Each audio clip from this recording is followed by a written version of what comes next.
For decades, the gaming industry has been locked in an endless race for more power, better graphics, higher resolutions, bigger worlds, and more realistic detail. Every new console generation is marketed as the next leap forward, the next technical milestone that will bring games closer to cinema. But while Sony and Microsoft have spent years escalating the arms race, Nintendo has been quietly doing something very different. They've chosen not to compete in power. Instead, they've doubled down on something much harder to measure: fun.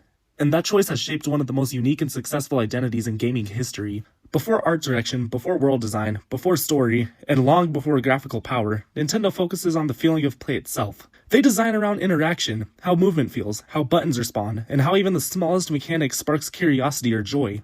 This approach goes all the way back to the earliest hits. Donkey Kong worked not because it was visually impressive, but because jumping over barrels and timing your movements created a satisfying challenge. Mario became iconic not because a polygon counts, but because every jump and acceleration was tuned with almost obsessive precision. The philosophy continued even as competitors leaped into the future with powerful home consoles. When industry moved towards realism in the early 2000s, Nintendo countered with the Nintendo DS and the Wii. Two systems that were objectively underpowered but focused on new ways to play: touch controls, motion controls, dual screens, and interactive simplicity. Critics laughed at the Wii's hardware, but players didn't, and despite its limitations, the Wii outsold consoles that were far technically advanced, proving that novelty and fun can matter more to audiences than raw power ever could. The same principle carried into the Nintendo Switch. When the Switch launched in 2017, its specs were already outdated. Nintendo wasn't trying to win a power war, they were trying to expand how and where people could play. And that mattered more to players than 4K graphics or cutting-edge rendering. Nintendo's emphasis on play over power is reflected not just in their hardware, but also their creative decisions. Their games are built around small moments of discovery, experimentation, and interaction.